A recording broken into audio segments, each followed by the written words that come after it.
Hi, welcome. My name is Lynette, and this is Africa's Junction. I've missed you guys. I hope you've been well, but we are back with a bang and we are going to get right in it. We are talking about extractive institutions in Africa. So what I will do, I will just describe what an extractive institution is, and then you can look and see whether that is a reflection of your country. Like, does your country have an extractive institution? The opposite of an extractive institution is an inclusive institution, right?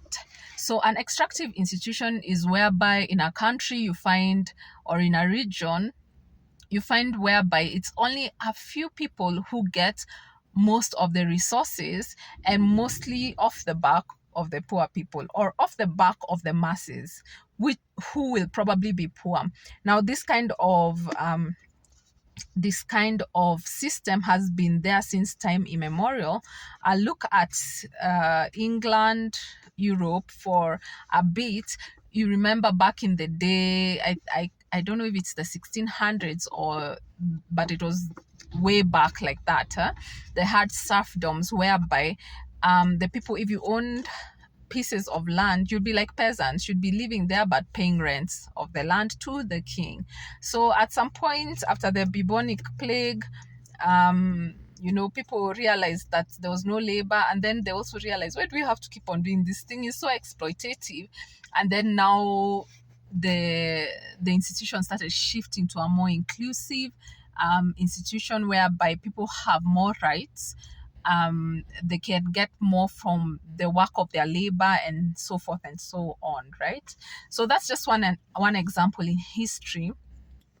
In Africa, especially because of the natural resources. Now I'll do another video on extractive economies, whereby you find that extractive economies is where the country will get most of its resource from natural resources, let's say from mining, right? Like if you have oil, diamonds, that can be an extractive economy. And we'll look at the pros and the cons of that later on. So in Africa, before we got our independence, there was a scramble of Africa whereby all European countries rushed and started fighting over Africa. And this region was for the Portuguese, that one was for the Englishman, the other one was for the French. So everyone got a piece of Africa. And and you can call that an extractive institution, because it was just the white settlers and those countries that were able to benefit from the resource of Africa, yet the people who were living and working for them were either even underpaid or not paid at all, or were even slaves, right?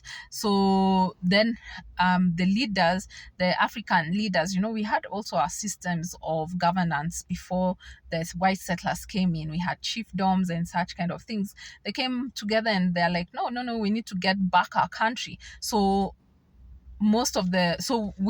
many African countries fought for their independence, and voila, as in you see in the early 1960s, countries getting independence. Kenya was one of them, Tanzania, Ghana, like almost many African countries. In fact, it's only South Africa who stayed in that position up to the 90s, right?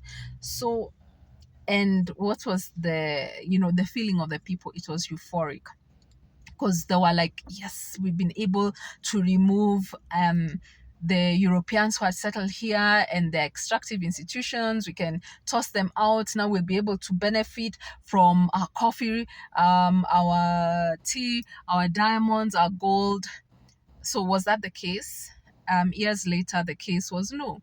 The system, it wasn't the people, it was the system. So that time we were colonized, and then now we were now colonized by our own people. That's how it feels like, because people say neo-colonialism, whereby other countries are still benefiting from our African resources, but they are just afar. They just play in a different role, but they still exploit. But who are the vehicles, or who are also benefiting from this? It's our African leaders who we chose.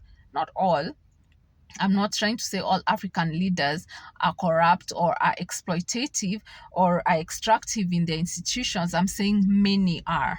Yeah, and that's why you find that Africa as a continent has, one, it's one of the continents that has some of the world's poorest because of these extractive institutions, because ideally Africa is, I believe, the richest continent in the world, if not the richest, then the second richest, right? So because we are so endowed with, natural resources and things like that, we have manpower, capital. So there's a lot Africa has going for it, but because of the extractive institutions, so what happens is like, our leaders were elected and people are like, yes, the change has come, they brought the change, but because they were put in there by their own people and they spent cash, and they have this favorism, this patronage, whereby now you start rewarding the people who put you in. Now the close people, not everyone, maybe they are from your tribe, maybe they are from, I don't know,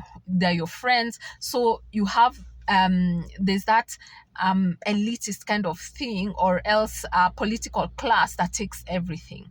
And the worst thing about extractive institutions is that even the taxes you end up paying end up being in individuals' pockets. So again, the masses feel exploited, the masses are poor, and that makes such unequal societies. That's why you just critically look at all African countries, okay, not all, many African countries, and you'll find that we have super wealthy Africans, and you have very poor Africans, okay, and the gap is usually huge. Now, when you have such unequal societies, when you have such inequality, you find that there's a lot of crime, there's a lot of oppression, because the elitists, or the people at the top, they'll have to safeguard the money either they have looted, and they have to safeguard what they have stolen. So many of those systems are oppressive, okay. So look at those things I've mentioned: an oppressive system, a system where a few people benefit from what the majority should be benefiting from. What else about extractive institutions, right? Yes, that's basically it. That you can tell that maybe your nation is extractive, where there's some form of oppression, and then also there's exploitation, and then the third one being the elite, the haves have, and the have nots do not have. And that creates a very unstable society, right? There are no, you're still paying your taxes. Just remember what I told you about the European system back in the 1600s and the 1500s, the serfdoms, whereby the poor people are making the richer people richer, and they're getting poorer. So basically, that's an extractive institution for you. If you have, so you can just comment and say whether your country is extractive or is the opposite of that, whereby most people benefit from the resource of the country. Yeah, so it's not equally distributed, but fairly distributed. It can be equally distributed. The resource of the country is fairly distributed. So you do your personal analysis and comments here, and tell me if you think your governments are extractive or they're not extractive, right? So an extractive institution should never be desired by anyone. Like, there should be no desire. Okay, so I'm gonna stop the video right now. And I'm seeing this video has filters. I've tried to remove them and it's not working. So it is what it is. But I hope you've gotten the gist of the extractive institution.